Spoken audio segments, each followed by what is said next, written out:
જમાવું તે શેર કરીશ. તો ચાલો આજે બતાવું દહીં ઘરે કેવી રીતે બનાવું. તો દહીં માટે પહેલાં તો આપણે દૂધ ગરમ કરવું પડશે. તો એના માટે આપણે તપેલી લઈ લીધી છે અને આ દૂધ લઈ લીધું છે જે ગોલ્ડનું છે, જે ફૂલ ફેટવાળું હોય છે.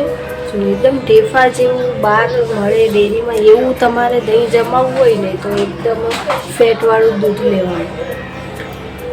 તપેલામાં નીચે આપણે દૂધ બળી ન જાય એના માટે સૌથી પહેલાં આપણે થોડું પાણી નાખીશું. એમાં આપણે દૂધ નાખી દઈશું.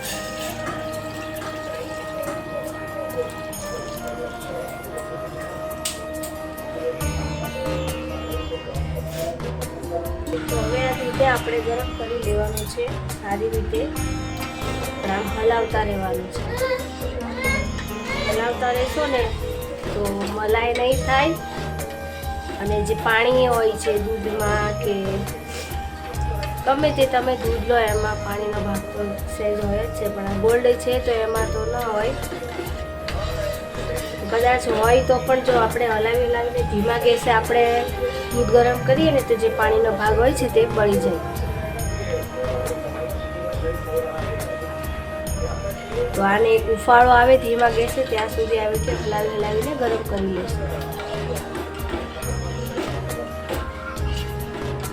ઘણા લોકો કેવું કરતા હોય છે કે આ જે દહીંની જે તપેલી હોય છે તે ખાલી કરીને એમાં જે દૂધ ઢાંકીને મૂકી દેતા હોય છે, પણ એનાથી પાણીવાળું દહીં જામે છે કે દહીંના ઢેફા થઈ જાય છે. તો આમાં એવું નહીં થાય. સારી રીતે જો ઉકળેલું ગરમ સારી રીતે થયેલું હશે ને તો મસ્ત એકદમ ઢેફા જેવું દહીં જામશે. તો મારો ગેસ એકદમ ધીમો છે, ધીમા ગેસે જ આપણે આને ઉફાળો આવવા દેવાનો છે. સારી રીતે ઉફાળો આવી જાય તો દહીં એકદમ મોળું ને મસ્ત જામે છે. અત્યારે ઉનાળો ચાલે છે તો બધાના જ ઘરમાં દહીં છાશ તો વપરાશ વધુ હોય છે. તો બસ હવે આમાં ઉફાળો આવવાની તૈયારી છે.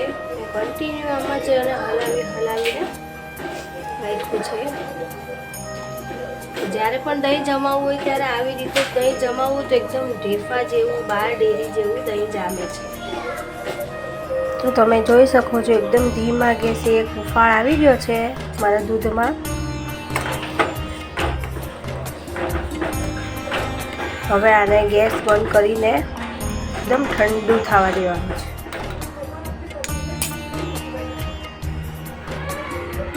તો તમે જોઈ શકો છો દૂધમાં જરીક બી મલાઈ નથી થઈ, કેમ કે આપણે એકદમ એને હલાવીને કરેલું છે. હવે આપણે આમાં મેળવણ નાખી દઈશું. તો આજે આપણું દૂધ છે એને આપણે એટલું બધું ગરમ નથી પણ બહુ ઠંડુ પણ નથી. હવે આપણે આમાં મેળવણ નાખી દઈશું. તો આ દહીં છે જે ઘરે જ બનાવેલું દહીં છે અને મેળવવા માટે નાખવા માટે સાઈડમાં લઈ, પણ આટલું બધું નહીં, આપણે આમાંથી થોડુંક જ નાખવાનું છે.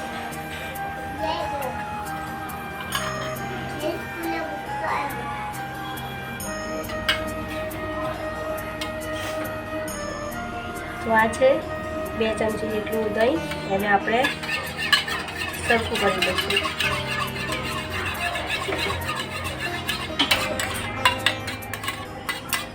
તો બસ આટલું 1-1.5 ચમચી જેટલું જ મેળવણ આપણે આ દૂધમાં નાખવાનું. પહેલાં દૂધ નાખશું.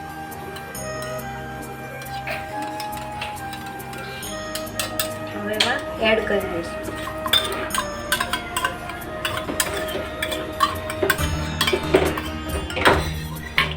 સારી રીતે બધી જગ્યાએ દહીં આવે એટલે મિક્સ કરી દઈશું.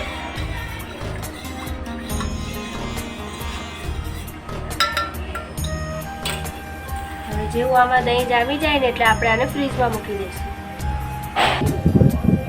તો આ દહીંને આપણે 3-4 કલાક માટે ઢાંકીને રહેવા દીધું હતું. તો આપણે ખોલીને જોઈ લઈએ.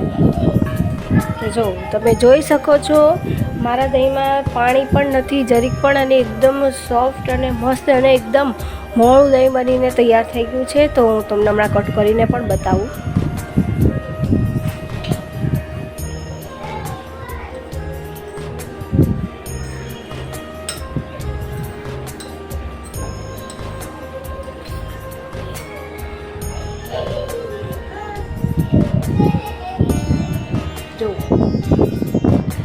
જોઈ શકો છો કેટલું સોફ્ટ અને બહાર ડેરી જેવું જ ઘરે દહીં બનીને તૈયાર થઈ ગયું છે. તો તમે પણ મારી અમુક આ જ ટ્રીકથી ધ્યાનમાં રાખીને તમે દહીં બનાવશો ને તો તમારું પણ એકદમ મોળું સોફ્ટ અને મસ્ત ડેરી જેવું દહીં ઘરે તૈયાર થઈ શકે છે. જો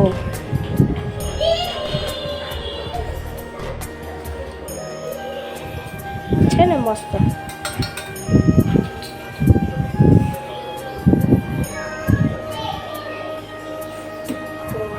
ઉનાળો ચાલે છે તો બધા જ ઘરે દહીં મેળવતા જ હોય છે અને બધાને આવડતું પણ હોય છે. પણ આ તો મેં એટલે શેર કર્યું તમારી સાથે કે અમુકના દહીંમાં ફોદા રહી જાય છે, પાણીવાળું થાય છે, ખાટું પણ થઈ જાય છે. તો આ મારી અમુક ટ્રીકથી તમે જો દહીં મેળવશો ને તો તમારું દહીં ખાટું પણ નહીં થાય, સેજ પાણી પણ નહીં રહે અને ફોદા પણ નહીં થાય અને એકદમ મોળું દહીં નીકળશે. તો મારી દહીં જમાવવાની